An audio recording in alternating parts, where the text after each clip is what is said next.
Server generated alerts. Last time हम देख रहे थे 12th चैप्टर, जिसमें हमने देखा बेसिक परफॉर्मेंस रिलेटेड स्टैटिस्टिक्स देखे हमने। अच्छा, सर्वर जनरेटेड अलर्ट्स 10 जून ऑनवर्ड ओरेकल आपको ऑटोमेटिकली अलर्ट्स देता है डिफरेंट इवेंट्स के ऊपर। अलर्ट्स ओरेकल आपको डिलीवर कर सकता है, कोई एरर आए या कोई थ्रेशोल्ड वैल्यू रीच हो जाए तो आपको अलर्ट्स आएंगे। By default alerts enterprise manager के होम पेज पे आपको अवेलेबल होंगे and you can configure the SMTP server with the enterprise manager so that it can send you the alerts via email. ठीक है, वो ईमेल के through आपको alerts send करेगा। तो ओरेकल इंस्टेंस क्या करता है, जब भी कोई थ्रेशोल्ड एक्सीड करता है, वो AWR से उसको इन्फॉर्मेशन मिलती है कि थ्रेशोल्ड कोई पर्टिकुलर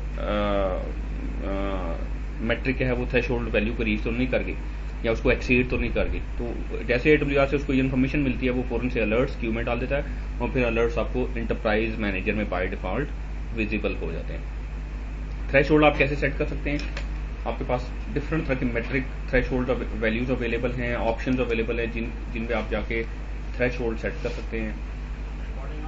जी,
ओके जी। अगर आप इंटरप्राइज मैनेजर में आए तो इसमें सबसे इम्पोर्टेंट पे रिलेटेड लिंक्स, और इसमें आपके पास होगा जी ऑल मैट्रिक्स।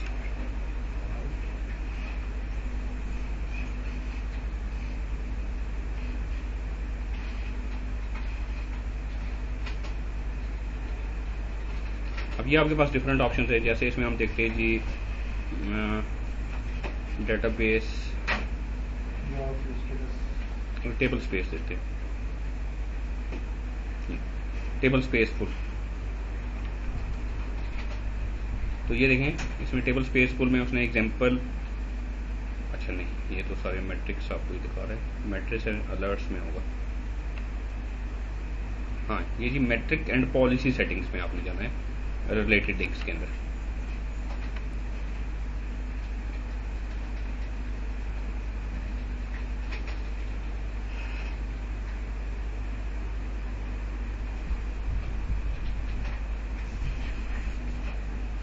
यहाँ पे अगर आप देखें फॉर एग्जांपल, ये बहुत सारे आपके पास मैट्रिक्स अवेलेबल है जिनके आप थ्रेशोल्ड सेट कर सकते हैं। For example application administrative point of view से network, scheduler, system IO, user IO, CPU usage, और इसके अलावा ब्लॉकिंग सेशन काउंट। लेट से आपको 5-10 यूज़र अगर किसी वजह से ब्लॉक हो जाए, एक यूज़र ने लॉक एक्वायर किया हुआ है, तो आपको फ़ौरन से अलर्ट आ जाए।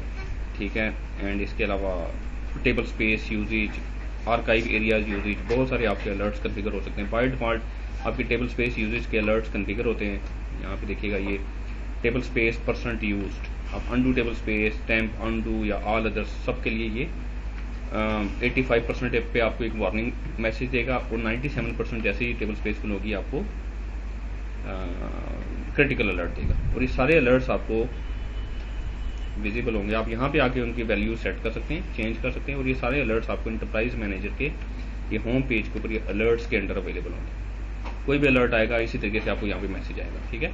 और यही अलर्ट आपको ईमेल हो सकता है अगर आपके पास ईमेल सर्वर है और आप प्रेफरेंसेस में जाके प्रेफरेंसेस नहीं, सेटअप में जाके इसमें नोटिफिकेशन मेथड्स और यहाँ पे आप अपने SMTP सर्वर का एड्रेस दे दें, यूजर नेम पासवर्ड दे दें आप और ईमेल एड्रेस दे दें, तो फिर आपको ईमेल्स आना शुरू हो जाएंगे। लेकिन आपको ये जिससे आप ईमेल सेंड करेंगे, ठीक है, आप अपना जैसे आपकी तरफ से ईमेल जाएगी या कोई डमी आप क्रिएट कर ले, फॉर एग्जांपल alerts@moblink.net.pk जैसे हमने कॉन्फ़िगर किया हुआ है, और जब हमें ईमेल आती है तो उस ईमेल एड्रेस से आती है हमें, ठीक है। और ईमेल किसको जानी चाहिए वो आप सेट कर सकते हैं जी प्रेफरेंसेस में जाके, ये ईमेल एड्रेसेस यहाँ पे आप ऐड रोज करके मल्टीपल यूजर्स को, लेट से जितने DPS हैं सबके ईमेल एड्रेस यहाँ पे डाल दें। जैसे सर्वर पे कोई मेमोरी कंजम्पशन हाई होगी, CPU कंजम्पशन हाई होगी, IO ज़्यादा होगी, कोई क्यूरी ज़्यादा टाइम लेगी, कोई एरर आएगा, आपको फ़ौरन से ईमेल आ जाएगी, ठीक है। कोई आर्काइव एरिया फुल हो जाएगा, कोई बैकअप फेल होगा तो आपको फ़ौरन से ईमेल अलर्ट्स आ जाएंगे।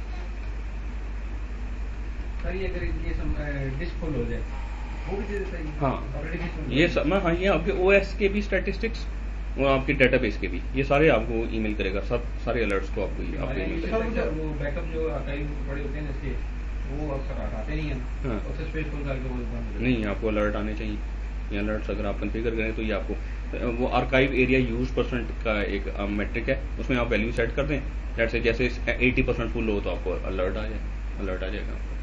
बैकअप्स के भी होते हैं, आर्मेंट से बैकअप ले रहे हैं अगर आप, तो अगर वो बैकअप फेल हो जाता है तो फिर अलर्ट आएंगे। हाँ ईमेल में टेक्स्ट क्या है जो एग्जैक्ट आपको जो लिखा हुआ आ रहा है ना ये एंटरप्राइज मैनेजर के ऊपर, यही एज इट इज आपको ईमेल हो जाएगा। सर ये जो वार्निंग थ्रेशोल्ड्स है, हाँ जी, ये उसकी इनकी लिमिटेशंस होंगी कि इतने %, हाँ इतने % पे ये अलर्ट है, इतने % पे ये अलर्ट है, ठीक है। तो आपको जो वार्निंग अलर्ट आएगा वो येलो मार्क हुआ आएगा, और जो क्रिटिकल अलर्ट आएगा वो रेड अलर्ट होगा, मेल भी हो जाएगा। अच्छा, टेस्ट आप कैसे कर सकते हैं? टेस्ट केस आप इस तरीके से कर सकते हैं कि एक लेट से एक टेबल स्पेस बनाएं, उस पर थ्रेशोल्ड बहुत कम सेट करते हैं, लेट से आप करते हैं 10% पे, 10% हो तो आपको वार्निंग आए, 15% हो तो क्रिटिकल अलर्ट आए। फिर उस टेबल स्पेस में कोई टेबल क्रिएट करें, उसमें डाटा पॉपुलेट करते जाएं, और जैसे वो फिल होगा तो आपको फिर अलर्ट आ जाएगा, ठीक है। तो आप इस तरीके से टेस्ट केस, ये देखें आप, उसने आपको एग्जांपल दिया है कि उसने एक टेस्ट टेबल स्पेस क्रिएट की, उसमें एक टेबल क्रिएट किया और फिर उस पर अलर्ट आ गया, टेबल स्पेस का नाम इज 80% फुल, या जितने भी % पे आपने उसको अलर्ट लगाया वो अलर्ट आपको रेज कर देगा। अच्छा, अलर्ट नोटिफिकेशंस, कौन कौन से अलर्ट्स आप, सेशन लिमिट यूजेज आप पे अलर्ट रिसीव करना चाहते हैं, सेशन टर्मिनेटेड पे, टेबल स्पेस यूज % पे, कोई पर्टिकुलर सर्वर प्रोसेस वेट कर रहा है किसी वजह से और एक पर्टिकुलर टाइम से ज़्यादा वेटिंग स्टेट में है तो उसकी वजह से बहुत सारे प्री डिफाइंड अलर्ट्स हैं, मैट्रिक्स थ्रेशोल्ड हैं, उनकी बेस पे आप अलर्ट्स कॉन्फ़िगर कर सकते हैं। और बाय डिफॉल्ट बहुत सारे कॉन्फ़िगर्ड होते हैं, आप अपने हिसाब से उनको मॉडिफाई जरूर करते हैं। सर ये ऑलरेडी कॉन्फ़िगर्ड होते हैं, ये कौन सा? टेबल स्पेसिस पे तो ऑलरेडी होते हैं, इसके अलावा CPU कंजम्पशन और IO पे भी ऑलरेडी होते हैं, लेकिन वो हायर काफ़ी ज़्यादा हाई सेट हुए होते हैं, तो आपको अपने हिसाब से उनको चेंज करना होता है।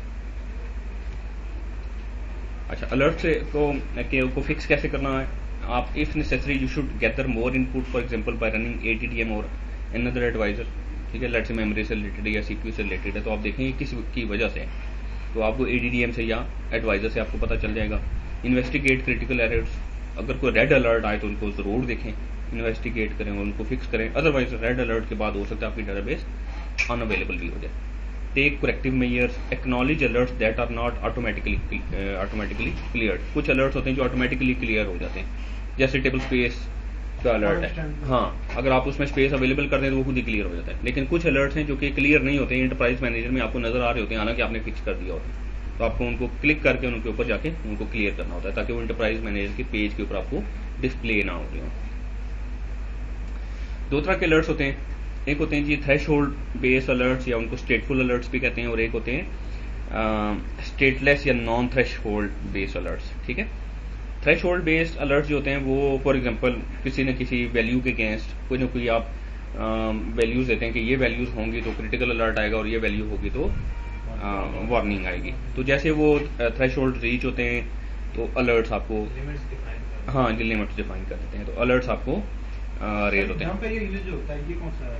डैम्प एरिया आपका जितने भी ट्रेस फाइल्स बनती है ना, हर सर्वर प्रोसेस के अगेंस्ट या बैकग्राउंड प्रोसेसेस के अगेंस्ट जहाँ पे आपकी अलर्ट डॉक फाइल पड़ी होती है, ट्रेस फाइल्स पड़ी होती है, उस एरिया की आपको अलर्ट देगा। तो आपको मैन्युअली जाकर ट्रेस डिलीट हाँ, डिलीट और टाइम एंड अगेन वहाँ से डिलीट करनी ही चाहिए वैसे भी आपको, ठीक है। तो ये अलर्ट्स आपको कौन रेज करता है? मैनेजेबिलिटी मॉनिटर, जिसका काम है कि वो AWR को मेंटेन करे, ठीक है, MO। अच्छा, DBA underscore outstanding underscore alerts का व्यू है, जिसमें आप सारे अलर्ट्स देख सकते हैं जो कि अभी ओपन स्टेट में, ठीक है, जिनको आपने अभी रिस्पॉन्ड नहीं किया। वंस आप अलर्ट्स क्लियर कर देते हैं तो वो DBA अलर्ट हिस्ट्री में मूव हो जाते हैं, ठीक है। नॉन थ्रेशोल्ड अलर्ट्स, जैसे स्नैपशॉट टू ओल्ड का एरर आ गया, इसमें कोई थ्रेशोल्ड नहीं है, एक एरर आया यूजर को स्नैपशॉट टू ओल्ड, आपको अलर्ट आ जाएगा। रिज्यूमेबल सेशन सस्पेंडेड, आपको अलर्ट आ जाएगा। Recovery area low on free space, alert आ जाएगा। आपका एक रिकवरी एरिया होता है डिस्क के ऊपर 10G ऑनवर्ड, आप सेट कर सकते हैं डेटाबेस लेवल पे, तो उसमें अगर स्पेस कम हो रही हो तो आपको अलर्ट आ जाएगा। तो ये नॉन या इनको इवेंट बेस्ड अलर्ट भी कहते हैं, या नॉन थ्रेशोल्ड अलर्ट या स्टेटलेस अलर्ट्स भी कहते हैं, ठीक है। ये दो तरह के अलर्ट्स होते हैं। तो ये जो स्टेटलेस अलर्ट्स हैं ये आपको मैनुअली क्लियर करने पड़ते हैं, ये खुद से क्लियर नहीं हो जाएंगे। आप एंटरप्राइज मैनेजर में आएंगे, आप वहाँ पे जाके क्लिक करेंगे उस पर्टिकुलर अलर्ट को और उसको क्लियर करके ओके कर देंगे, तो फिर वो आउटस्टैंडिंग अलर्ट से अलर्ट हिस्ट्री में मूव हो जाएंगे। ये अलर्ट हिस्ट्री में कहाँ चेक कर सकते हैं? DBA underscore alert underscore history के टेबल से क्यूरी करके, ठीक है।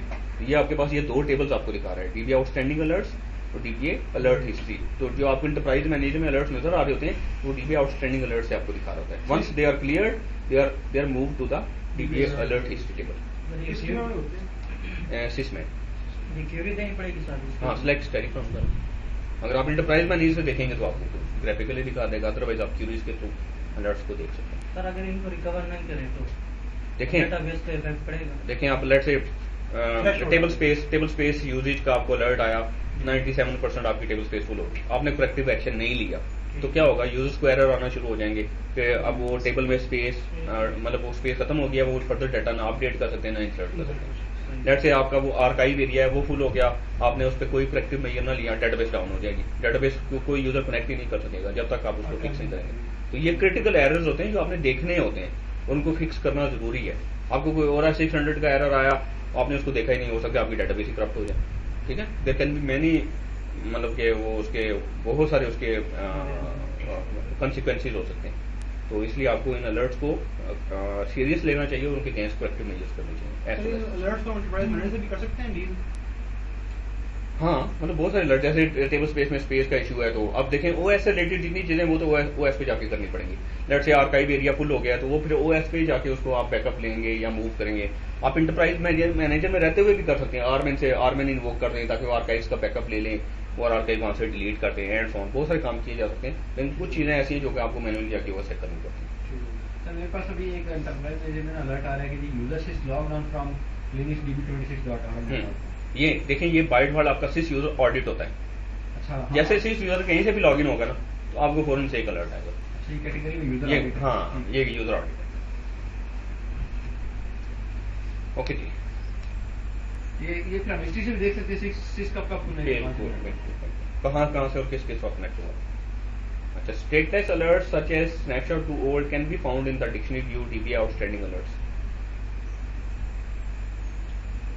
और नाम नहीं पता है।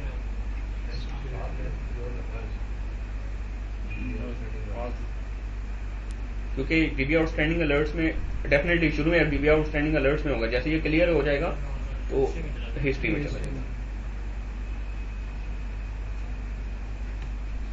That's it about this chapter.